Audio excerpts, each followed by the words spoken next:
Yeze kubona n'uwitwa Pastor Claude amukoraho ikiganiro avuga ngo ndetse abwira umupasiteri wamubatije amubwira ngo nyamuneka iyi ntama yawe reka mbabwire ujajinga umuntu wakijijwe banza nawe wihereho wowe se ubwawe ubwo urakijijwe kuko kujya kuvuga ngo DJ Brian nimba yambaye akantu kagaragaza umubiri we ari mu kazi kuko nabonye afata ikiganiro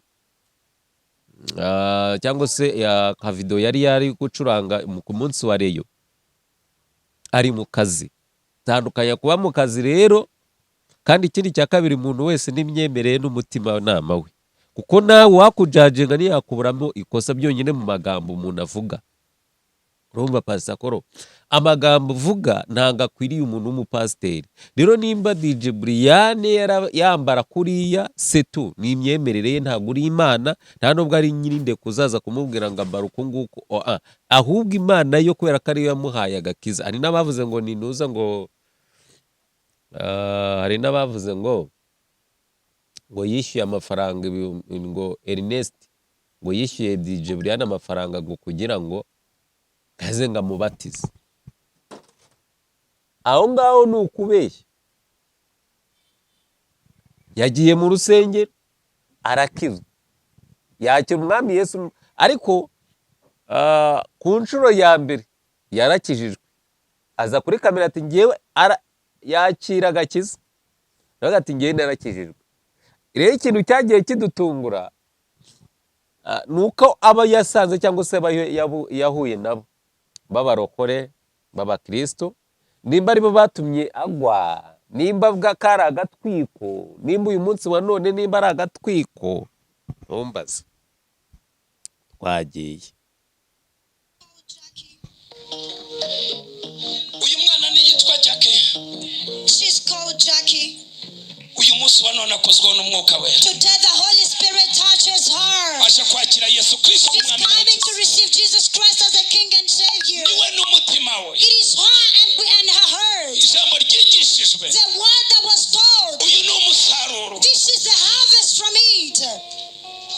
Oh yes. Reka muhindukire murebe iteraniro mwese. All of you turn and look to the congregation. Muhindukire murebe iteraniro.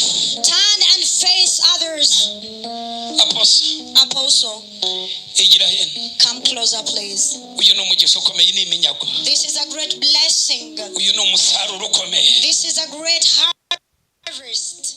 Baguye mikoro. Have a microphone. Ugiye kwakiriza aba bana agakiza. You're going to help them to receive Jesus. Spira taronsi. Hallelujah.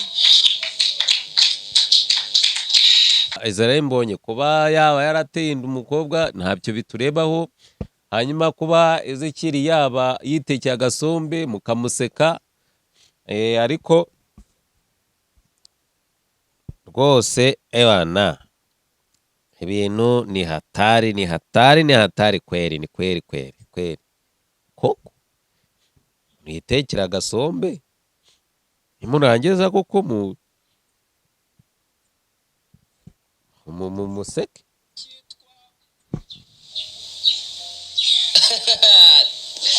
Tungurusumu. Hagakurikiraho icyitwa puwaro nayivuze. Icyo ntekereza cyo Hakaza pavuro, hakaza seleri. N'ibyo ngibyo. Hari n'ibindi bimeze nk'imboga. cyangwa nuko ari isombe urumvuza amakuru yayo. Ya togose cyangwa se yabise. Ikintu cya mbere twabanje kuyikorera ni ukubanza gukora ikintu cyitwa kuyitogosa mbere yuko dushyiramo inyama. muzamubeshya gusa Jean Marie we nawe ntago uzi kwandika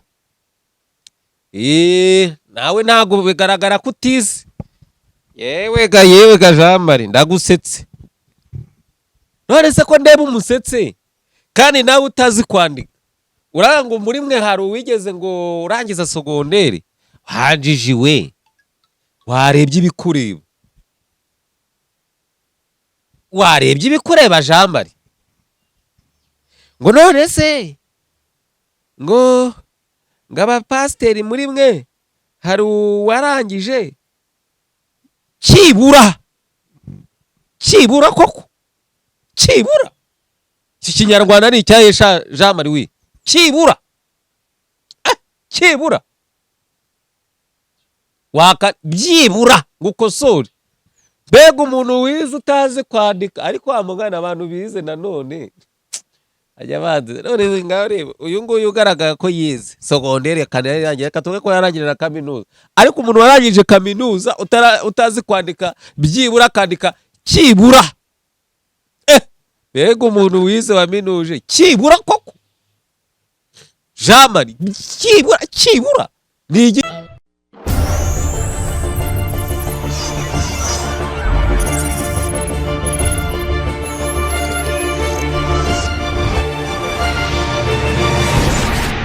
yego reka nguhe ikaze ukomeje kubana natwe aho uherereye hose mu bihugu bigiye bitandukanye twifuriza ineza y'Imana n'urukundo ruva ku mwami Imana rukomeze kubana namwe. Iyi si isakaye ntawe utanyagira ariko reka nkubwire ngo wowe ukibashije kuba muzima nyamuneka witondera ukanirindira byemeza umutwaro uyu munsi wa none.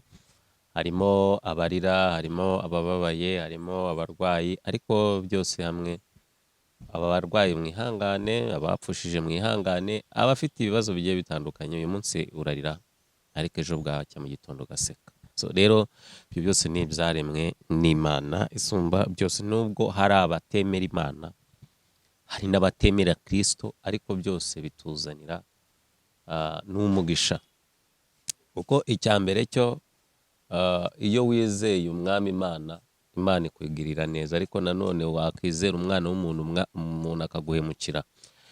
So rero twikomereje ntabwo turi butinde, tubanze tubone n'umwanya gusuza inshuti zacu z'akadasohoka baherereye i Burundi, Uganda, Kenya, State America, Canada, mu Faransa, Zambia ndetse n'ahandi hagiye hatandukanye, cyane cyane abumva ururimi rw'ikinyarwanda ndetse n'abadiaspora bari mu ntara ya 5 y'isi. Rero muhawe ikaze muri iki kiganiro, kandi reka mbabwire ngo nyamuneka kanda subscribe kugira ngo tugere muri ya ntego twihaye yo kuvuga ngo twuzuze amasaha 1000, twuzuze amasaha 4000 n'abasubscribe 1000 kugira ngo natwe tugere dutera imbere.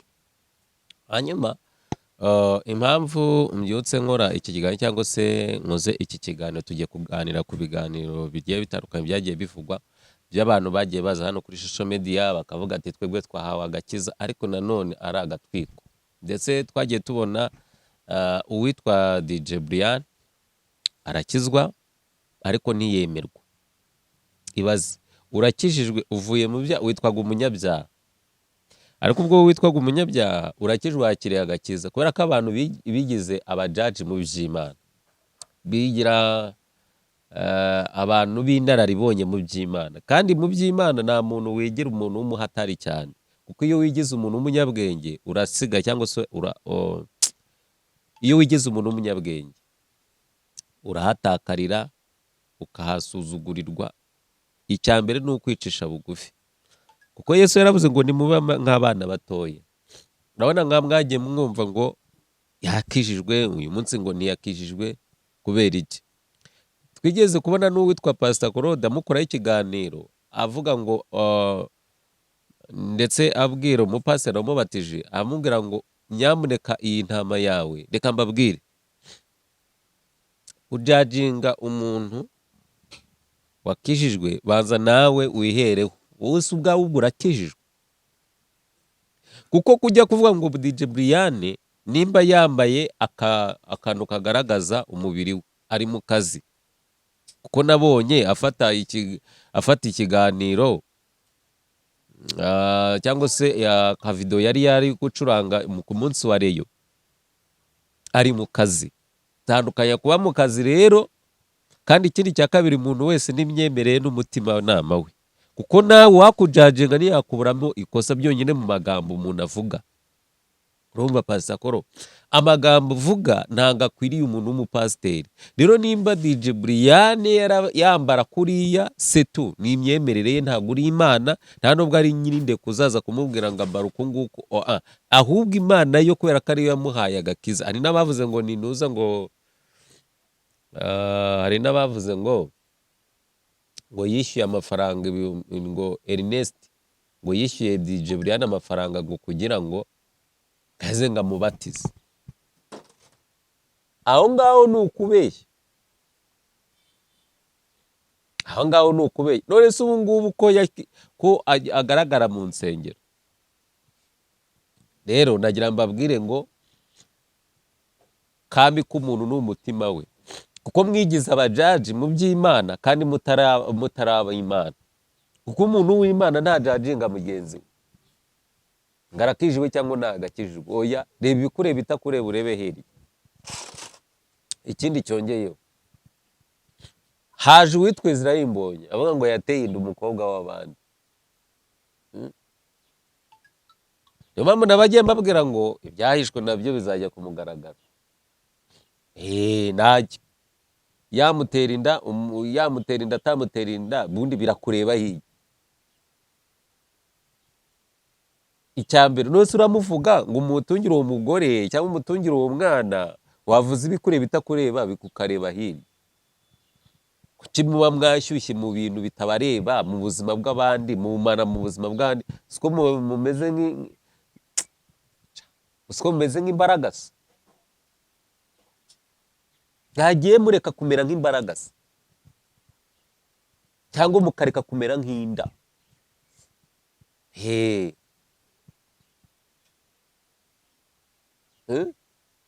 Ngo Israel Mbonyi ngo yateye inda, DJ Brian ngo ntago ngo yagize gutya, ngo ntabwo ngo ntago akijijwe, ngo ivi na ivi na ivi na ivi. Baramaze, ntago bikureba kandi ubwo mu rugo rwawe rwahaye inkoyoyo, mu rugo rwawe rwahaye inkoyoyo.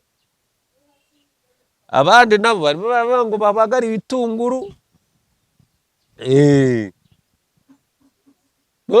Mwarangiza mukavuga ngabarakore nini, wowe se ubwo uri iki koko? Ngareka turebe noneho, haje uwitwa Jackie yakijijwe, yagiye mu rusengero arakizwa, yakira umwami Yesu, ariko ku nshuro ya mbere yarakijijwe, aza kuri kamera ati ngewe yakira agakiza, nawe ati ngewe narakijijwe. Rero ikintu cyagiye kidutungura nuko aba yasanze cyangwa se yahuye nabo b'abarokore b'abakristo, nimba aribo batumye agwa, nimba bw'akari agatwiko, nimba uyu munsi wa none nimba ari agatwiko, ntumbaze. Twagiye. uyu mwana ni yitwa Jackie. She's called Jackie. Uyu munsi wa none akozweho n'umwuka wera. Today the Holy Spirit touches her. Aje kwakira Yesu Kristo She's umwami coming to wacu. receive Jesus Christ as a King and Savior. Niwe n'umutima we. It is her and her heart. Ijambo ryigishijwe. The word that was told. Uyu ni umusaruro. This is the harvest from it. Oh yes. Reka muhindukire murebe iteraniro mwese. All of you turn and look to the congregation. Muhindukire murebe iteraniro. Turn and face others. Apostle, Igira hino. come closer please. Uyu ni umugisha ukomeye, ni iminyago. This is a great blessing. Uyu ni umusaruro ukomeye. This is a great harvest. Baguye mikoro. Have a microphone. Ugiye kwakiriza aba bana agakiza. You're going to help them to receive Jesus. Spira taronsi. Hallelujah. Sari boni santai. Oh yes, Lord. Fatane mu biganza. Hold each other hands. Hanyuma mwumvishije ko uwitwa Jackie yakiriye agakiza, arangije agiye no kubatizwa nawe. Twabonye uwitwa DJ Brian nawe yakira agakiza, aragenda arabatezwa na Jack nawe Imana ishimwe ko yakiriye agakiza mwabyumvishije. Hanyuma rero ndibaza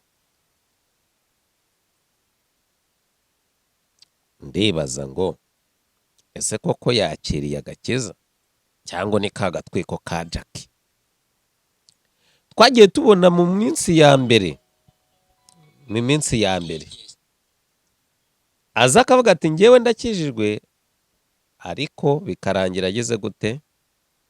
Ari agatwiko. None ndashaka kwibaza uko yakijijwe cyangwa ni agatwiko? Rero nagira ngo mvuge iki kintu, nyamuneka reka tubirindire turebe aho ibintu bigeze cyangwa birazagarukira, ariko ndabizi neza n'ubundi byanga bikunze abo gutabarwa bazatabarwa, n'abo gupfa nyine bazapfa. Uyu munsi wa none nimba umwana w'umukobwa avuga ati ngenda reka kizwe, ariko akijijwe babanje kugira gute? Kumuhana. Mu minsi yatambutse mwagiye mwumva aho yari yajyanywe kugororwa, avuga ati ribu imuta muri yombi iragenda iramufunga. Mu gufungurwa rero nibwo yagiye asaba imbabazi abantu, ariko nanone akavuga ati reka uwakizwa ahari niho hantu nabonera iki? Amahoro. Rero biba ari amahire. Ariko se uyu Jack rero nimba yakijijwe asaba n'imbabazi uriya muryango, kuko yarabandagaje arabatuka. Kuko erega iyo ukijijwe ushaka kuba icyaremwe gishya. Nubwo hari abantu twavuze bameze kuriya nyine, usanga bameze nk'imifatango cyangwa se bameze nka shikarete, ugasanga barimo gukururiza ibintu ngo runaka ngo ibi na ibi, ugasanga bagiye gukora. Hoya, nimba yakijijwe reka turebe, kuko yakiriye agakiza. Ibaze kuba uwitwa Ezekiyeli yakoze ikiganiro atetse isombe, none umuntu akatandika muri komenti akavuga ngo yajyaga atekesha amavuta y'ibihwagari. Akomureke mbabwire ngo uyu muntu ngo ngatekesha amavuta y'ibihwagari, ariko Ezekiyeli ngatekesha amavuta ngo ziko uyu ngo ziko nibo. Reka mbabwire ngagiye kuko ariko abantu icyakoza ko bibabaje. Rero bivuze ngo iki? Nagira ngo mbabwire ngo ibi bintu ni hatari. Bintu ni hatari.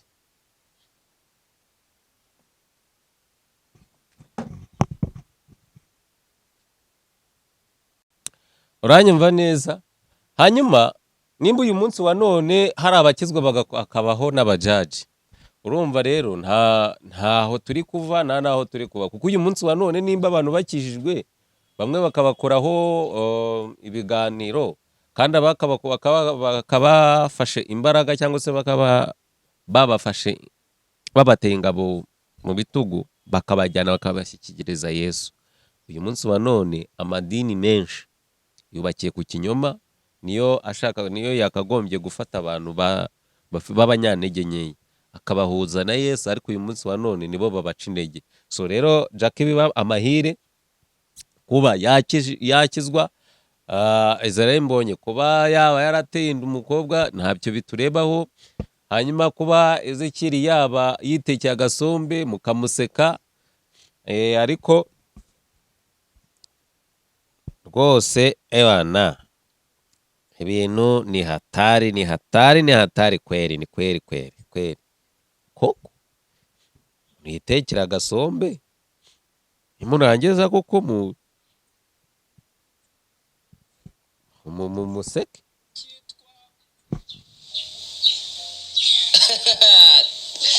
tungurusumu hagakurikiraho icyitwa puwaro, nayivuze icyo ntekereza cyo hakaza pavuro, hakaza seleri, n'ibyo ngibyo. Hari n'ibindi bimeze nk'imboga cyangwa nuko ari isombe urumvuza amakuru yayo.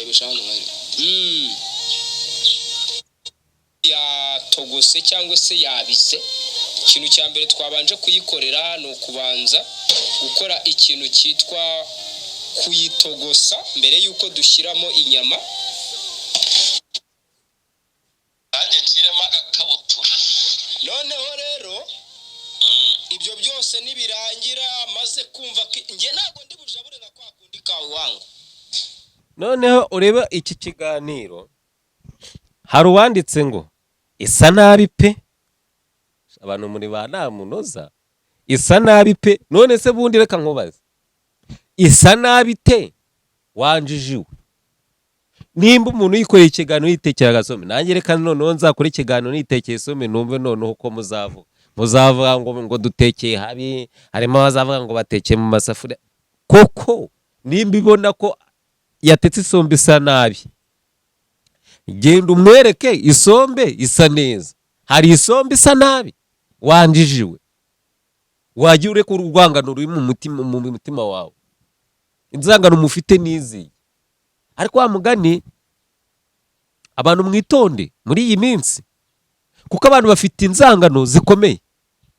Kureba umuntu yikoreye ikintu ukahita wumva koko akoze, kandi yakoze igikoze ari cyiza, ukahita ukibona ko ari kibi, ukahita uza kuri kamera ngo uriya muntu ngo yakoze ibi n'ibi n'ibi, ukajya muri comment ugasanga kandi uyu muntu wanditse iyi comment ugira ngo se ni umuntu utazi Ezekiyeli, aramuzi, ahubwo ni umuntu wanga Ezekiyeli, ni n'umuntu umurwanya.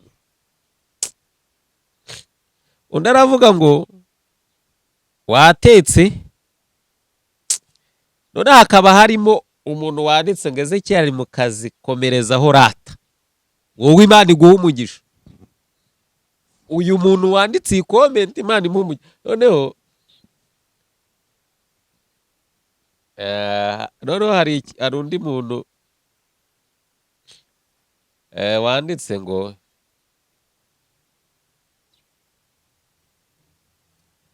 birakaze, noneho abakozi b'Imana babivuyemo, byageze mu guteka. Aha,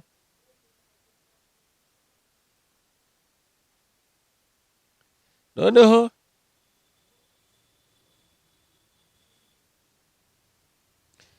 hari uwavuze witwa Jean Marie, yanditse ngo sha cyakora Ezekiyeli we wari uberewe no kuba umukozi wo mu rugo ariko ubundi mwiyita abanyamakuru kandi cyangwa abapasitori,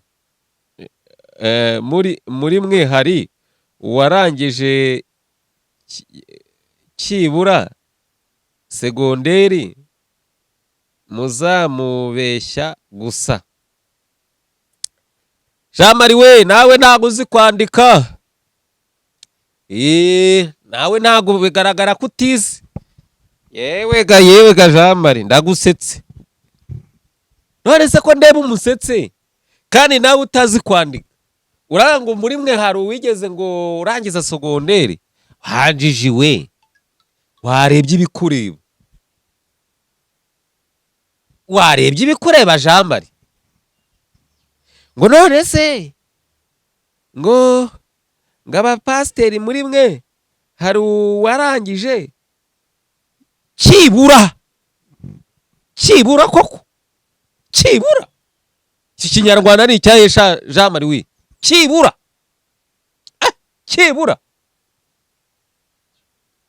byibura gukosora. Mbega umuntu wize utazi kwandika. Ariko amugana abantu bize nanone ajya banze. None ngaho reba uyu nguyu ugaragara ko yize segonderi kandi yarangiye, katuwe ko yarangije na kaminuza. Ariko umuntu warangije kaminuza utazi kwandika byibura kandika cyibura. Mbega umuntu wize waminuje cyibura koko.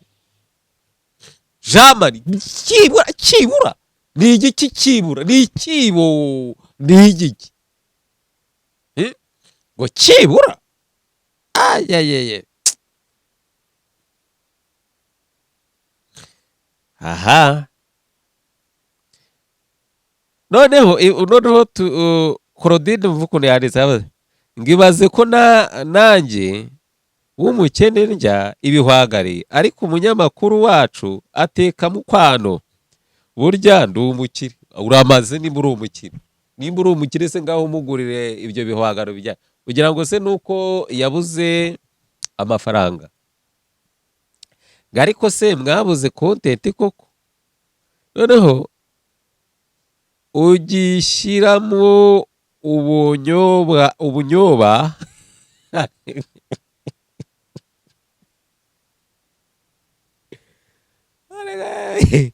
noneho umaze witwa Clementine mufite umwanda ukabije mbega umwanda we mutekana yewe uwo mwanda ninde wawurya koko izo sombe zisa na nyirazo pe urabona ahantu utekeye ukuntu hasa ugaterura umufuniko hasi yewe ariko se umuntu uko yishima arawushyikira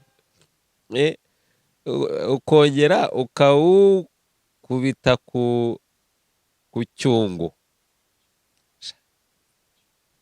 kambabwire yewe ese nawe se nuko yubatse none se umuntu yishima aho yishyikira none se wowe ubonye ko atetse mu isafuriya isa nabi atetse mu isombe isa nabi wowe wakoze iki waba wamugahaye iyo safuriya se waba wamuhaye ibyo bikoresho mujye mure kutugambo rero kandi nawe utekera habi yego nawe ntabwo utekera ahantu heza niyo mpamvu nababwiye ngo abantu bigize abajaji mu bintu byose kuko bwagiye mureka ibintu by'ubugome buri mu mutima yanyu hanyuma twigarira no ku busozo murihangana narwaye gripe hanyuma itangira igice cya mbere umurongo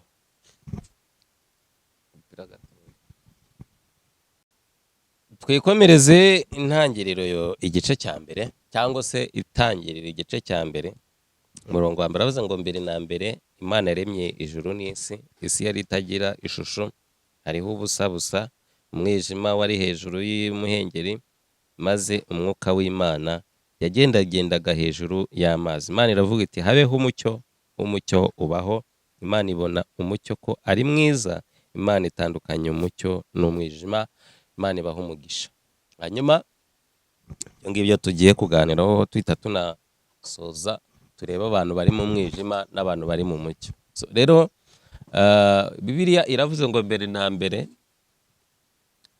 mbere Imana yari iriho cyangwa se yahozeho ariko nanone tuhita tubona ko iyi si nta kintu cyari kiyiriho ariko hariho amazi ariko nanone tukabona ko hari umwijima n'umucyo niyo mpamvu Bibiliya yavuze ngo mbere na mbere Imana yaremye ijuru n'isi isi yari itagira ishusho nta shusho byari mbese isi yari ifite Imana iritegereza imuna ko hakeneye ishusho ibaho yego kandi iyi si yari mbese ngo iyi si yari iriho ubusa n'umwijima wari hejuru y'umuhengeri maze umwuka w'Imana yagendagendaga hejuru y'amazi reka mbabwire ngo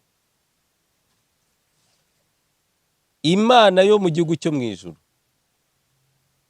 iguhe ishusho wowe unkurikiye rero umuntu ukeneye ishusho cyangwa se ufite ishusho ntagira ubugambo nk'ubwa korode. Bisobanuye ngo umuntu ufite ubugambo nk'ubwa korode nk'ubwa babandi bamaze gutuka Ezekiyeli yitekeye agasombe bafite ishusho y'umwijima. Kuko umuntu ufite ishusho y'umucyo, ufite ishusho y'Imana, ntabwo ahangana na mugenzi we. Mwagiye mubibona abapasiteri bamwe bagenda bahangana, mwagiye mubibona abahanuzi bamwe bagenda bahangana, mwagiye mubona abakristo bamwe bafite ibitangazamakuru bigiye bikomeye ko bagenda bashyirana hanze. Nta shusho bafite yo kwera, bafite ishusho y'umwijima. Bariya bakorana na satani bafite izindi mbaraga bakorana nazo. Kuko Yesu yagendaga hejuru y'amazi. Imana iritegereza isanga iyi si hakenewe kubaho umuntu, irema umuntu. Kuko yaravuze ngo tureme umuntu ase natwe. Uyu munsi wa none aho kugira ngo mwubahe Imana yabaremye, ahubwo murimo muraramya ibigirwamana, muraramya abantu, mwabagize ibigirwamana, kugira ngo aho umuntu uyu munsi wa none yikora akigira umuntu w'umuhatari cyane, umuntu mbese umuntu w'igikomerezwa, vuga ati ngiye nta kintu cyankoraho, kandi ejo n'ubundi tukabona bamujyanye Rusororo, tukabona bamujyanye Mwurire, tukabona noneho akaba afite amamodoka, afite amazu, ariko akaba nta kintu na kimwe yafashisha umukene. Bya bindi byose waruhiye nta na kimwe ujyane kuzimu, nta kintu na kimwe umanura muri buriya butaka. Ari iyo modoka ugendamo, uba ufite V8, uba ufite Range Rover, uba ufite Rava4, uba ufite Karina E, uba ufite n'izindi zose, nta nimwe uzajyana muri buriya butaka, byose uzabita hano. Iyo nzu ntago uzayitwara, uzayisiga, abana bayibemo, umugore wawe ashakiremo undi mugabo. Ubwo se reka nkubaza, uraruhira iki? Icyiza si uko wabana n'abantu bose amahoro, ukubaha Imana. Imana yaguhaye ishusho udafite ishusho, igukura muri za nyabingi z'iwanyu, igukura muri za karande z'iwanyu. Imana iguha ishusho, ariko uyu munsi wa none icyo wakoze wayiteye umugongo, wambara umwambaro utari uw'Imana. Ariko uyu munsi ukaba wicara kuri kamera ugasebya abakozi b'Imana, ugatuka abantu b'Imana, ugatuka abantu, mbese kugira ngo abantu uyu munsi wa none ntibakizera Imana cyangwa se ntibakigira ukuri. Ahubwo uyu munsi icyo bakora ni uguhangana, ni ukubeshya abantu mukiza. Icyakoze icyo nkundira abantu, mwemera ibinyoma. Twagiye tuza tubabwira ati nyamara hari abapasiteri benshi bibisha Bibiliya, ariko nimwigeze mubyumva. Ariko uyu munsi wa none abapasiteri barimo barabafunga bitewe n'iyi, nuko bakoze ibintu bibi, bariye amafaranga. Hari umupasiteri wigeze gufunga, yagize atya, afata umuntu umwe aramuhamagara amubwira ati, kandi bari inshuti, aramuhamagara amubwira ati ndashaka kujya kwivuza mu Buhinde. Ati se byagenze gute? Ati ndarwaye. Hose urwaye iki? Bansazemo kanseri, ndashaka ko bajya kuyishiririza. Ati reka ati ibyo ngibyo byihorere. Ati baguciye miliyoni zingahe? Bance miliyoni 30. Ati rero ayo mafaranga wijya kuyata hirya iyo ngiyo, zana miliyoni 10, umugabo wanjye agusengera ko kanya leta ishirira cyane, leta ikira. Mugabo nako no mudamu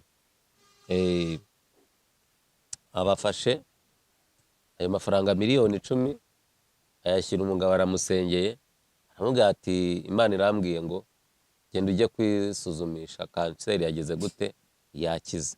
Agezeyo asanga ahubwo kanseri igeze gute, yamurenze irenda kumwica. urumva sibwo bahise bajya bamujyana mu nkiko hamwe n'uriya mudamu. Ni uko nguko gahunda zageze gute zagenze. Nimba uyu munsi wa none tuza tukababwira ati nyamuneka nimwitonde, mwarangiza mukaza muvuga ngo nyamara ntabwo tubabwiza ukuri. Nimba uyu munsi wa none harimo abantu badafite ishusho kandi bakeneye ishusho, nagira ngo ubwire ngo Imana ibamere ishusho abakeneye ishusho. Kandi noneho nimba uyu munsi wa none hari abantu bari mu mwijima, mbese dukeneye ko twese duhuza imbaraga tugakura abantu bari mu mwijima.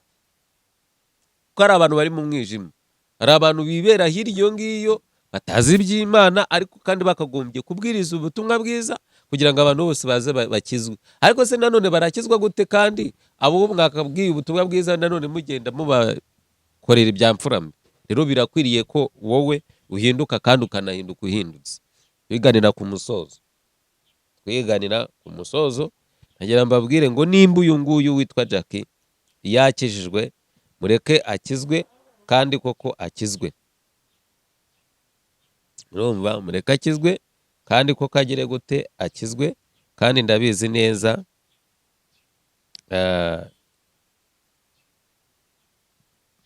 Imana yo mu gihugu cyo mu ijuru ikore imirimo ikomeye ku buzima bwanyu.